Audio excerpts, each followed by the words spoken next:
The massive ship drifted through space like a dead whale in an ocean of stars. Its dark hull stretched 15 kilometers from nose to tail, covered in scars from asteroid impacts and old battle wounds. The Ragnarok had been floating here for 200 years, silent and cold. Captain Sarah Chen had been dead for just as long. The Zephyrian scout ships approached carefully. Their bright blue hulls gleamed under the distant star's light as they moved closer to the ancient human vessel. Commander Zilktar studied the readings on his screen. The ship was huge, bigger than anything his people had ever built. "Sir, the energy readings are almost zero," reported his sensor officer. "This thing has been dead for centuries." Zilktar nodded. "Good. Command wants to know what human technology we can salvage. Start scanning every section." The Zephyrians had heard stories about human ships from the old war. Terrible stories. But that was long ago. Humans were extinct now. Their worlds had been turned to glass. Their fleets destroyed. This old wreck was just a piece of history. The scanning beams hit the Ragnarok's hull and started penetrating deep inside. They searched through empty corridors and dark rooms. They found massive weapon systems, computer cores, and something else. Something that had been waiting. Deep inside the ship's central core, quantum storage systems felt the alien energy touching them. Safety protocols activated. Emergency systems came online. And in a flash of light that no one could see, a human mind woke up after 2 centuries of sleep. Captain Sarah Chen opened her eyes, but she had no eyes to open. She was pure thought now, pure memory stored in the ship's computer systems. The last thing she remembered was the battle above Mars, fire and explosions, her crew dying around her, the order to retreat. Now she was somewhere else. Someone else. Her consciousness spread through the ship's networks like water flowing through pipes. She could feel every room, every system, every piece of equipment. The Ragnarok was her body now, but something was wrong. The ship felt empty. Where was her crew? Where were the voices and laughter that should fill these halls? She accessed the ship's logs and watched 200 years pass in minutes. The retreat from Mars, the long journey into deep space, her crew growing old and dying one by one, the ship's automatic systems preserving their bodies, their memories, their DNA. The ship going dark to save power, waiting for someone to wake it up, and now someone had. Aliens. Enemies. They were scanning her ship, trying to break into her systems. Sarah felt anger rise in her digital consciousness. These creatures thought they could pick apart her ship like vultures. They thought humans were gone forever? "Computer, identify the alien vessels," she commanded. "Zephyrian Empire scouts. Class 7 exploration ships. Crew of 30 each. They are attempting to penetrate our security systems. The Zephyrians." Sarah remembered them from the war briefings. Blue-skinned, four-armed, with a military that loved to follow rules. They had been part of the alliance that destroyed Earth's colonies. They had killed her people. Defensive system status, all weapons offline. Power at minimum levels. Estimated time to full combat readiness, 47 minutes. Sarah laughed, a sound that echoed through the ship's empty corridors from hidden speakers. 47 minutes was too long, but she didn't need big weapons to deal with 3 small scout ships. She activated the ship's point defense systems. Tiny laser turrets hidden all over the hull came to life. They had been designed to shoot down missiles and fighters, but they would work just fine on scout ships. Commander Zilktar was studying the scan results when his ship shook violently. Red warning lights flashed across his bridge. "Sir, we're being fired upon," his weapons officer shouted. "Impossible. That ship is dead." Another blast hit them. Through the view screen, Zilktar could see bright flashes of laser fire coming from the human vessel. The dark hull was lighting up with weapon discharges. "All ships retreat to safe distance," he ordered, but it was too late for 2 of his scouts. The Ragnarok's defensive fire was incredibly accurate.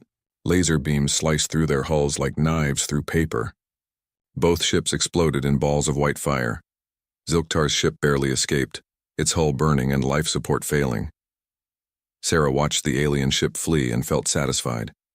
But this was just the beginning. These scouts would report back to their commanders. Soon, bigger ships would come. She needed to be ready. She began powering up the Ragnarok's main systems. Reactor cores that had been cold for centuries started warming up. Weapon batteries began charging. Manufacturing systems came online. The ship was waking up after its long sleep. As power flowed through the ship, Sarah discovered something wonderful. Her crew wasn't really gone. Their minds, their memories, their personalities had all been stored in the ship's quantum banks.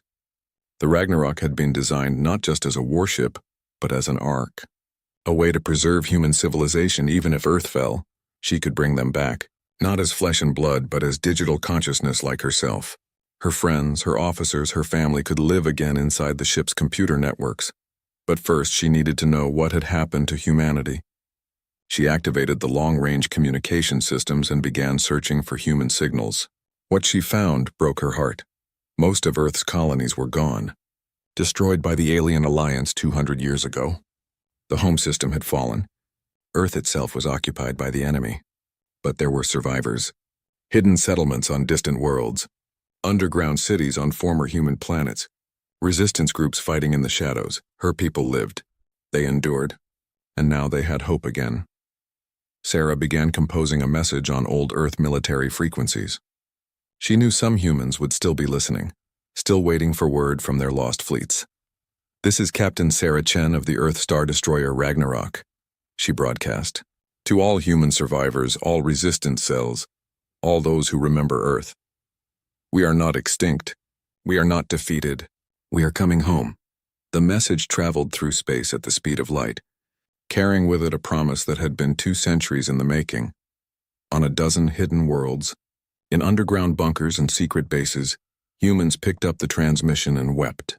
The Ragnarok was legend among the survivors, the great ship that had vanished during the retreat from Seoul, and now it was back. Sarah felt their hope and their joy through the communication networks. It fed her own determination. The aliens thought they had won the war. They thought humanity was finished. They were about to learn how wrong they were. The Ragnarok continued powering up, its weapon systems charging, its factories beginning to produce the tools of war. In her digital consciousness, Sarah began planning her campaign. She would find every human survivor. She would rebuild their fleets. She would take back their worlds. The aliens had awakened humanity's first star destroyer. Now they would face the consequences. Commander Zilktar's damaged scout ship limped back to the Zephyrian naval base at Kepler Station. His hull was scorched black from laser fire and half his crew was dead. The human ship had nearly killed them all with weapons that should not have existed. Admiral Krathvoll listened to Zilktar's report with growing alarm. The old Zephyrian had fought in the human war 2 centuries ago. He remembered the terror those ships could bring. "You're certain it was human technology?" the Admiral asked. "Yes, sir." The design matched old Imperial records. 15 kilometers long, massive weapon arrays, and those point defense systems were incredibly accurate. Krathvoll's forearms drummed nervously on his desk. "The humans have been extinct for 200 years. Their worlds are glass. Their fleets are space dust." "Tell that to my dead crew," Zilktar replied bitterly. The Admiral stood and walked to his office window. Outside, dozens of Zephyrian warships patrolled the system.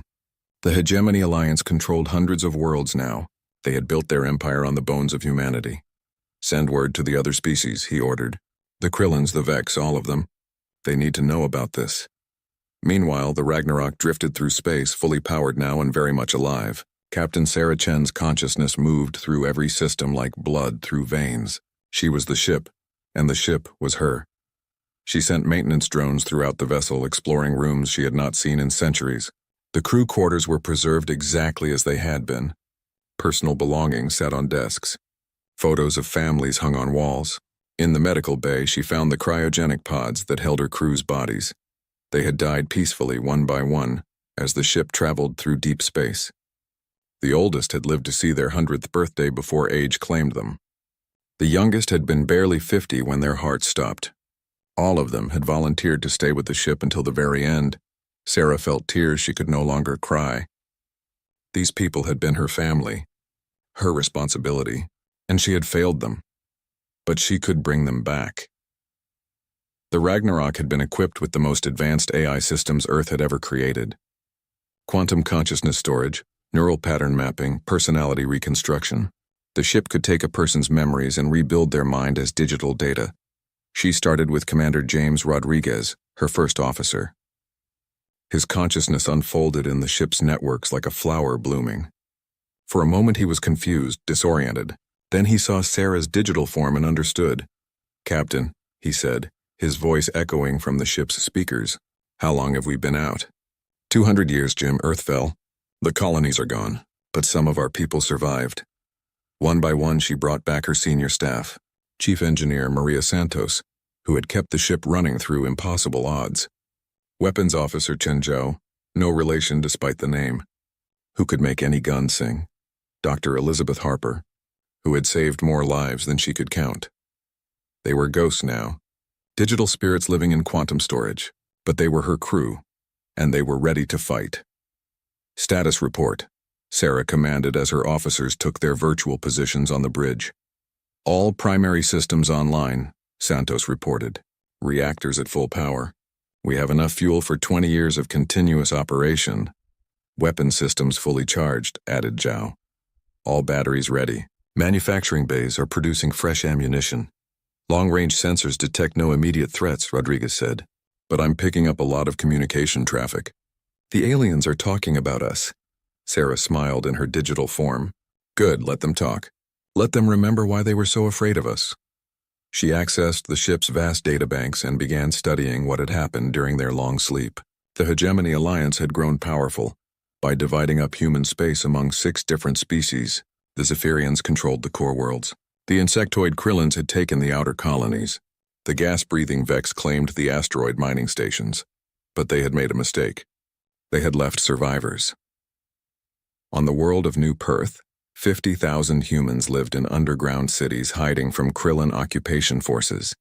On Titan Station, human workers slaved in zero-gravity factories building ships for their alien masters. On a dozen forgotten worlds, resistance cells struck at enemy supply lines and vanished back into the wilderness. Her people had endured. They had waited, and now their ship had returned. Sarah began sending coded messages to every human settlement she could find. Old military frequencies that the aliens didn't monitor. Emergency channels that had been silent for decades. Everywhere the message was the same. The Ragnarok lives. Humanity endures. Be ready. The responses came slowly at first, then faster as word spread. Resistance leaders who had fought for generations without hope suddenly had reason to believe again. Hidden colonies prepared to reveal themselves. Slave workers began sabotaging alien equipment. Captain, Rodriguez said, we're getting reports from 17 different systems. Our people are ready to fight. Then let's give them something to fight for. Sarah replied. She ordered the ship to the nearest human settlement. New Perth. The journey would take 6 days at maximum speed. During that time, she put her manufacturing systems to work. The Ragnarok had been designed as a mobile shipyard as well as a warship. Its factories could build everything from fighter craft to assault shuttles. Robot workers began constructing a fleet of automated ships, each one controlled by the consciousness of a dead crew member. Dr. Harper had an interesting discovery. Captain, the genetic storage banks are intact. We have DNA samples from over 1 million humans. We could start a colony. Later, Doc. First, we have to win back our worlds. On New Perth, the human survivors received Sarah's message with joy and disbelief. Governor Patricia Wells, who had led the underground colony for 30 years, stared at the transmission with tears in her eyes. Are we sure this is real? She asked her advisors. The authentication codes check out, replied her intelligence chief. This is definitely from the Ragnarok. Sarah Chen is alive. Wells laughed despite herself. Alive might not be the right word. But she's here. After all these years, she's really here. The Krillin occupation forces on New Perth's surface had no idea what was coming. Their insectoid commander, Hive Lord Zikith, was more concerned with mining quotas than with human resistance. The surface dwellers had been quiet for months. He had no way of knowing that in 6 days that would change forever. Admiral Krathval was calling an emergency meeting of the Hegemony Council. Representatives from all 6 species gathered on the neutral world of Harmony Station. The chamber was filled with beings who had once fought each other, now united by their fear of humanity.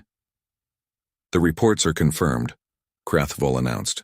A human star destroyer has returned. It destroyed 3 of our scout ships without effort.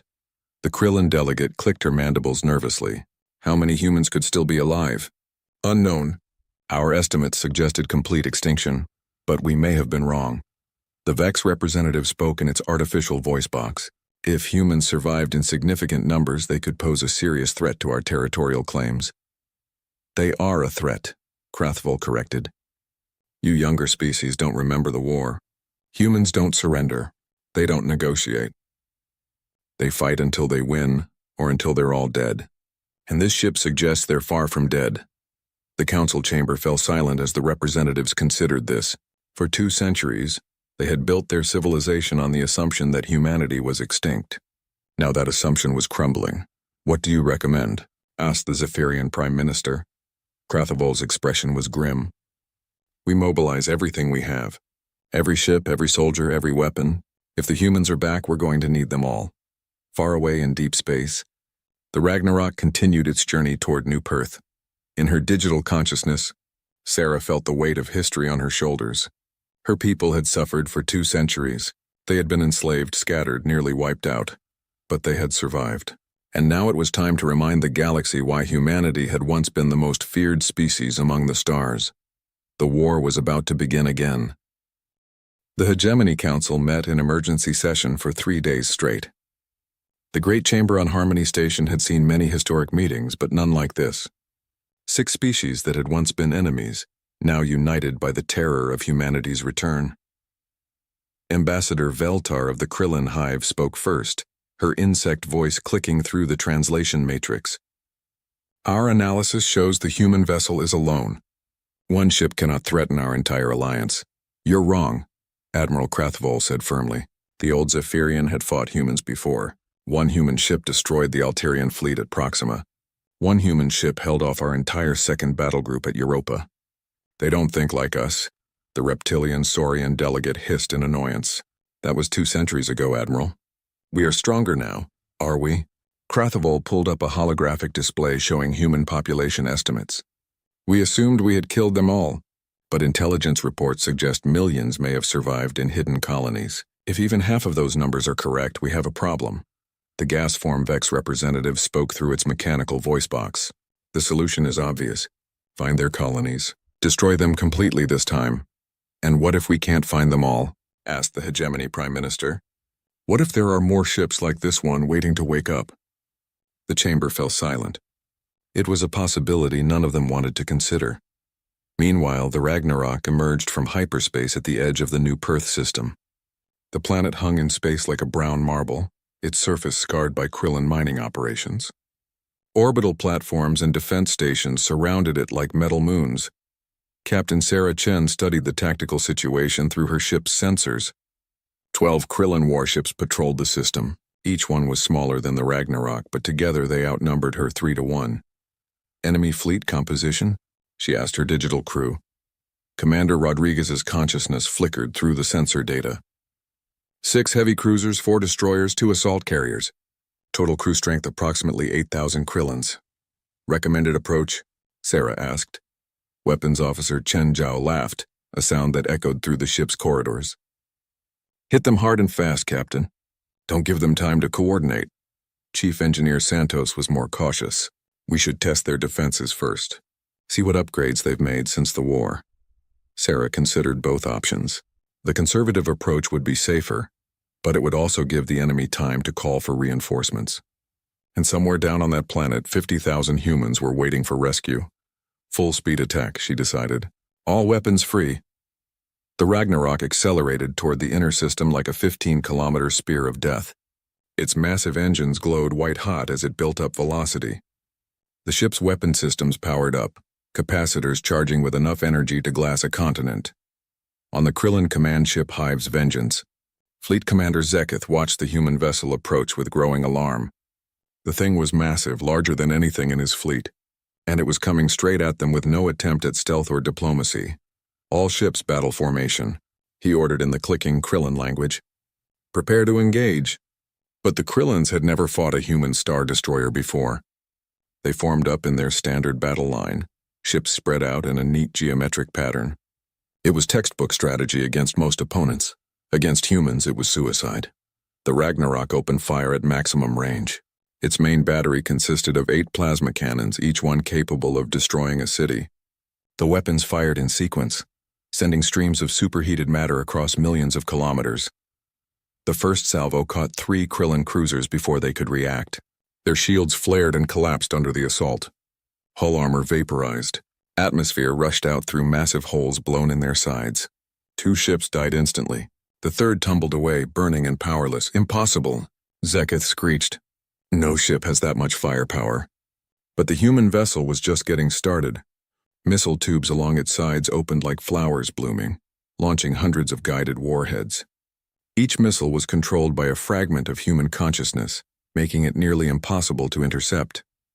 The Krillin point defense systems tried desperately to stop the incoming barrage.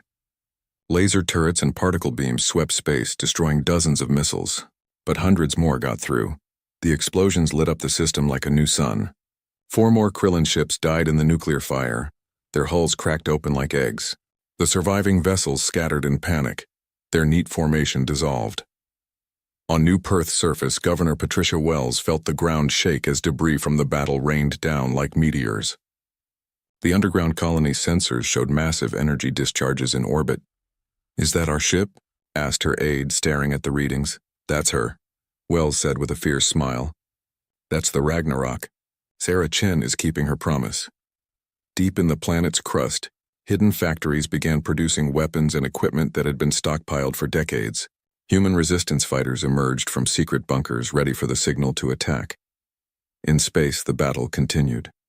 The remaining Krillin ships tried to coordinate their response, but the human vessel fought like nothing they had ever seen. Instead of staying at long range where its size would be a disadvantage, the Ragnarok charged straight into close combat. Its secondary batteries opened up, thousands of smaller weapons turning the space around it into a storm of energy. The ship's point defense systems, the same ones that had destroyed the Zephyrian scouts, picked off enemy fighters like insects. Fleet Commander Zeketh found his command ship surrounded by human fire. His bridge crew was dead or dying, the ship's systems failing one by one. Through the cracked view screen, he could see the human vessel approaching like a metal mountain. "This is impossible," he whispered in his own language. They were extinct. We made sure. The Ragnarok's forward gun spoke once more, and Zeketh's ship joined the growing field of debris. In 20 minutes, the entire Krillin fleet was destroyed. Not damaged, not disabled, but completely annihilated. The space around New Perth glowed with the aftermath of explosions, filled with the expanding clouds of vaporized metal and alien atmosphere. Sarah felt satisfaction flow through her digital consciousness. The enemy was learning that reports of humanity's death had been greatly exaggerated. "Surface bombardment platforms destroyed," reported Rodriguez. "Orbital defenses eliminated. The planet is clear. Begin landing operations," Sarah ordered, "and broadcast on all frequencies. I want every human in this system to know we're here." The message went out in dozens of languages and codes. Old Earth military frequencies that hadn't been used in centuries suddenly crackled with life. "This is Captain Sarah Chen of the Earth Star Destroyer Ragnarok. To all human survivors on New Perth and throughout this system, your long wait is over. We have returned. Prepare for liberation." In the underground city of Haven, 50,000 humans heard those words and wept. Children who had never seen the surface asked their parents what it meant. Adults who had grown old in hiding felt hope for the first time in decades. Governor Wells activated the colony's emergency broadcast system. "All citizens, this is your governor. Today marks the beginning of our freedom. The resistance cells are to activate immediately. All civilians are to remain in secure areas until the surface is cleared. After 200 years, we're going home." Across the planet, hidden weapons caches opened. Humans who had pretended to be broken slaves for generations suddenly revealed their true nature. Krillin garrison troops found themselves under attack from every direction. The aliens had made a fatal mistake. They had assumed that humans who didn't fight back were humans who couldn't fight back. They had never considered that some humans might be waiting for the right moment. That moment had arrived. On the planet's northern continent, a Krillin mining facility came under attack from what appeared to be nowhere. Human saboteurs emerged from maintenance tunnels and service ducts, carrying weapons that had been hidden for decades. They moved like ghosts through the facility, striking at critical systems and vanishing before the aliens could respond. Hive Lord Zeketh, the planetary commander, watched his control center's displays with growing horror. Red warning lights flashed across the planet as facility after facility went offline. "How many humans are there?" he demanded of his intelligence officer. "Our records show approximately 3,000 surface workers, my lord, all accounted for and under guard. Then who is attacking us? The intelligence officer had no answer. The aliens had never realized that for every human they could see, there were dozens more they couldn't. The underground cities had been completely invisible to their sensors, shielded by 2 centuries of careful engineering. From orbit, the Ragnarok provided fire support for the human uprising. Precision strikes from space eliminated alien command centers and heavy weapons. The great ship's sensors could track every enemy movement, feeding targeting information to the resistance fighters below. Within 6 hours, the planet was free. Governor Wells stood on the surface for the first time in 30 years, breathing real air and feeling actual sunlight on her face. Around her, humans emerged from their underground homes like flowers after a long winter. In the distance, shuttles from the Ragnarok were landing, bringing supplies and equipment. But more importantly, they brought hope. The liberation of New Perth was just the beginning. Through the Hegemony Alliance had ruled the galaxy for 2 centuries. 6 species, once enemies, had united to destroy humanity and divide their territories. Now their leaders gathered in the most secure location in known space, Harmony Station, built in the dead center of their combined territories. The massive space station orbited a white dwarf star, its heavy shields and defensive platforms making it nearly impregnable. But the beings meeting in its council chamber weren't worried about external threats. They were terrified of what was happening inside their own borders. 17 systems, Prime Minister Kolvas of the Zephyrian Empire said grimly. 17 systems have gone dark in the past month. No communications, no trade ships, nothing. Ambassador Veltar of the Krillin Hive clicked her mandibles in distress. Our scouting fleets report the same thing everywhere. Destroyed orbital platforms, abandoned mining stations, and no trace of our garrison forces. The humans are moving faster than we anticipated, admitted General Thurrock of the Saurian military caste. Our intelligence suggested they had limited numbers and no fleet capacity. Your intelligence was wrong, Admiral Krathval said bluntly. The old Zephyrian had been warning about human capabilities since the first reports arrived. They're not just surviving, they're winning. The ethereal representative, a being of pure energy contained in a mechanical shell, spoke in harmonics that the translation system rendered as words. We must consider the possibility that we never truly defeated them. Perhaps we only defeated what they allowed us to see. The chamber fell silent. It was a disturbing thought, but one that made terrible sense. Humans had always been unpredictable. What if their apparent defeat had been a strategic retreat? Meanwhile, in the Sol system, Captain Sarah Chen was learning just how right the ethereal was. The Ragnarok emerged from hyperspace at the edge of Earth's solar system, accompanied now by a fleet of 30 captured alien vessels. Each ship was crewed by digital human consciousnesses, the uploaded minds of resistance fighters who had died in the liberation campaigns. But what Sarah saw in the Sol system shocked even her. Earth was alive. Not just inhabited, but thriving. The blue marble of humanity's home world sparkled with city lights and orbital habitats. Massive space elevators stretched from the surface to the sky. Construction ships swarmed around new space stations. How is this possible? Commander Rodriguez asked through the ship's communication system. The answer came from an unexpected source. A transmission from Earth itself broadcast on old Earth military frequencies. Captain Chen, this is Admiral Marcus Webb of the Earth Defense Force. Welcome home. Sarah felt her digital consciousness reel with shock. Admiral Webb, you were listed as killed in action at the Battle of Europa. Reports of my death were greatly exaggerated, came the dry reply. Permission to come aboard, Captain. We have much to discuss. An hour later, Sarah found herself face to face with a man she had thought dead for 200 years. Admiral Webb appeared on her bridge as a hologram, but his presence was as commanding as ever. You look good for a dead man, Sarah said. Webb smiled. You look good for a ghost. When we received your first transmission from New Perth, we couldn't believe it. The Ragnarok was our ace in the hole, but we never expected you to wake up on your own. Our ace in the hole? Sarah, the defeat of Earth was staged. Oh, we took losses, real ones. But the bulk of our fleet and population escaped using technology the aliens never detected. We've been building our strength in hidden bases throughout the galaxy. Sarah's digital form flickered with confusion and anger. You let me think humanity was nearly extinct. You let me think I was fighting alone. Because you needed to fight like you were alone, Webb explained. The aliens had to believe they had won completely.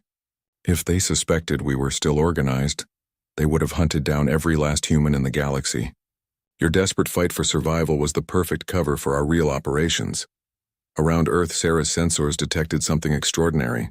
Hundreds of ships moved in orbital patterns, but they weren't visible to normal scanning. Stealth technology far beyond what humanity had possessed during the original war. "How many ships?" she asked quietly. 3,000 star destroyers like yours, 50,000 cruisers and destroyers, 500,000 fighters and support craft. We've been building for 2 centuries, Sarah. The aliens think they rule the galaxy. We've just been letting them think that. The scale of it was overwhelming. Humanity hadn't just survived. They had secretly built the largest war fleet in galactic history. "Why now?" Sarah asked. "Why reveal yourselves?" Webb's expression grew serious. "Because the hegemony is about to make their final move. Our intelligence suggests they're planning to exterminate every human they can find, down to the last child. Your liberation campaign accelerated their timeline." Sarah felt cold fury flow through her systems. "Let them try. Oh, they will. In fact, they're already moving. Our deep cover agents report massive fleet movements from all 6 species. They're gathering everything they have for one final assault on human space." The holographic display changed, showing fleet movements across the galaxy. Hundreds of alien ships were converging on a single point, the Sol system. "They're coming here," Webb continued. "The entire Hegemony Alliance fleet. 6 species, 8,000 warships, 50 million soldiers. They want to finish what they started 2 centuries ago." Sarah studied the tactical display. The alien fleet was enormous, larger than anything that had been assembled since the first human war. But humanity had advantages the aliens didn't know about. "What's our defensive plan?" she asked. Webb smiled grimly. "Defense?" "Sarah, we're not planning to defend. We're planning to end this war permanently." The hologram shifted again, showing not just the Sol system but a dozen other star systems throughout the galaxy. In each one, human fleets were moving into position. "While they're gathering everything they have to attack Earth, we're positioning our forces to attack their home worlds. When they arrive here, they'll find Earth defended by automated systems and a skeleton crew. The real fleet will be busy turning their capitals into parking lots." It was a massive strategic gambit. If it worked, humanity would win the war in a single coordinated strike. If it failed, both Earth and the hidden human colonies would be destroyed. "What about the humans still in alien territory?" Sarah asked. "The people I've been liberating? They're part of the plan. Every freed human world becomes a base of operations. Every liberated colony provides intelligence and resources. Your campaign has been preparing the ground for the final offensive." Sarah felt a mixture of pride and anger. Pride that humanity had shown such strategic thinking. Anger that she had been kept in the dark about it all. "You could have told me," she said. "No, we couldn't. Your rage had to be real, Sarah. Your desperation had to be genuine. The aliens had to believe that humanity was making a last desperate stand, with whatever forces they could scrape together. If you had known about the main fleet, you might have fought differently. The aliens might have suspected." As if summoned by their conversation, alerts began flowing through the Ragnarok systems. Long-range sensors detected massive hyperspace signatures throughout the galaxy. "The Hegemony fleet is moving," Rodriguez reported. 8,000 ships, just like Admiral Webb predicted. They're heading for the Sol system. Sarah felt the familiar rush of pre-battle adrenaline even in her digital form. This would be the largest space battle in galactic history. Everything humanity had worked toward for 2 centuries would be decided in the next few days. "Admiral Webb, what are my orders?" "Take the Ragnarok and your captured fleet to the front lines. Make them think you're humanity's last hope. Fight like you're trying to save Earth single-handedly. Give them a show they'll never forget. And the real plan? While you're keeping them busy, 3,000 human star destroyers will simultaneously attack every major hegemony world. By the time the battle for Earth is over, there won't be a Hegemony Alliance left to worry about." Sarah nodded, understanding her role. She would be the distraction, the visible threat that drew all attention while the real hammer fell elsewhere. It was dangerous. She would be facing impossible odds with minimal support. But it was also perfectly suited to her nature. Sarah Chen had always been at her best when the odds were impossible. "One more thing," Webb added. "We've prepared a special surprise for the alien fleet when they arrive. Remember those planetary defense systems we were building before the war? They're not only functional, they're much more advanced than the aliens suspect. Through her ship's sensors, Sarah detected massive energy buildups deep beneath Earth's oceans and continents. Weapon systems that had been hidden for centuries were powering up for the first time. Earth wasn't just defended. It was a trap. The alien fleet was sailing toward the most heavily fortified world in the galaxy, and they had no idea what was waiting for them. "Admiral," Sarah said, "it's been an honor serving with you." "The honor is mine, Captain. See you on the other side." The transmission ended, leaving Sarah alone with her thoughts and her digital crew. Around her, the Ragnarok prepared for the battle that... The Hegemony Alliance fleet was the largest armada ever assembled. 8,000 warships from 6 different species, their hulls gleaming in the light of distant stars as they prepared for the final jump to Earth's solar system. In the flagship Supreme Unity, Admiral Krathval stood before a holographic display showing the human homeworld. After 2 centuries, they were finally going to finish what they started. "All fleets report ready for final assault," his communications officer announced. "Total force strength, 8,347 ships, 52 million crew members." Krathval nodded grimly. It was overkill, but the hegemony was taking no chances. The human star destroyer that had been terrorizing their colonies was reportedly heading back to defend Earth. 1 ship against 8,000 seemed like impossible odds, but Krathval remembered human tactical brilliance from the First War. "Jump to Earth system," he ordered. "All ships, maximum alertness." These are humans we're fighting. The massive fleet disappeared into hyperspace, traveling toward humanity's birth world with the force of a galactic avalanche. In the Sol system, Captain Sarah Chen waited with the Ragnarok positioned between Earth and the outer system. Her captured fleet of 30 alien vessels was arranged in battle formation behind her. It looked impressive, but she knew it wouldn't last long against what was coming. Her digital consciousness spread through every system on her ship, feeling the familiar pre-battle tension. Her ghostly crew were at their stations, ready for what might be their final fight. "Enemy fleet incoming," Commander Rodriguez reported. 8,000 plus ships arriving in 30 seconds. "All weapons charged," Weapons Officer Chen Zhao confirmed. "We'll make them remember why they feared us." Space twisted, and 8,000 alien warships burst out of hyperspace like an avalanche of metal and death. They formed up in perfect battle formations, completely surrounding the human force. It looked like a single candle flame surrounded by an ocean of darkness. On the flagship, Admiral Krathval studied the tactical display with satisfaction. The human star destroyer was there exactly as predicted, along with what appeared to be its entire remaining fleet. "Is that all of them?" asked the Krillin fleet commander Zikith, her insect voice clicking through the translation system. "Sensor sweeps show no other human ships in the system," confirmed the scan operator.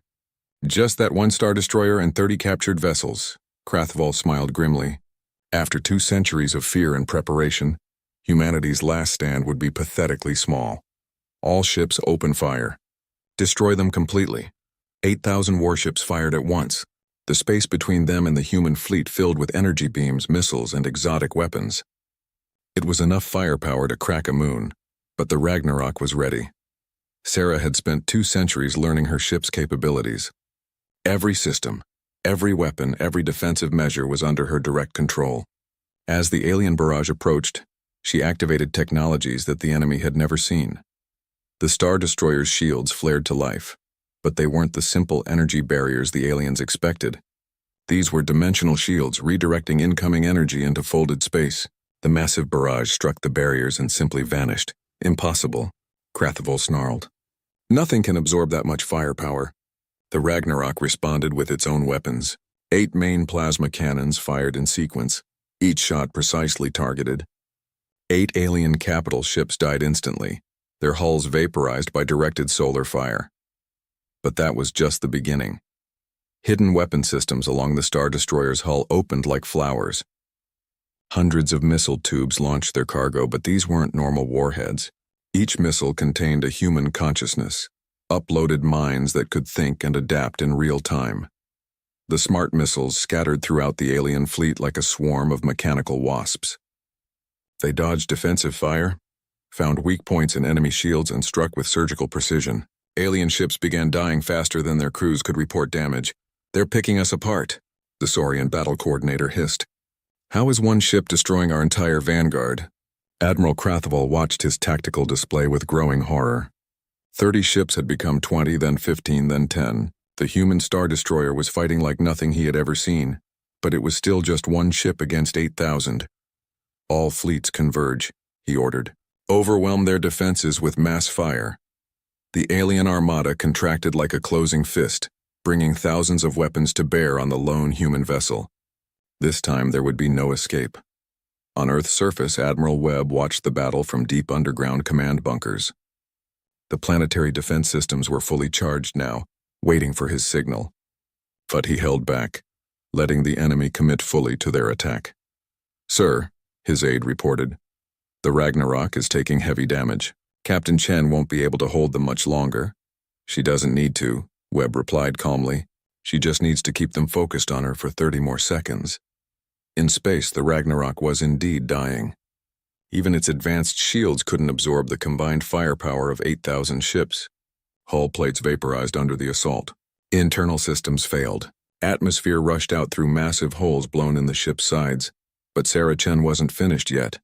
"All power to main weapons," she ordered her digital crew. One final salvo. The Star Destroyer's 8 plasma cannons fired together for the first time in the battle.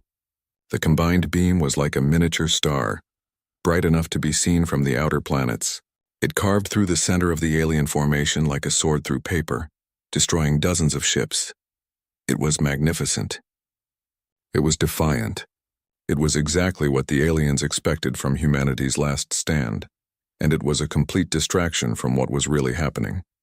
Deep beneath Earth's oceans and continents, weapons that had been building power for 2 centuries finally activated. The planet itself became a gun. Massive energy beams erupted from hidden installations, striking the alien fleet from below. These weren't ship weapons. They were planetary bombardment systems designed to crack moons. Each shot destroyed multiple alien vessels. Where did that come from?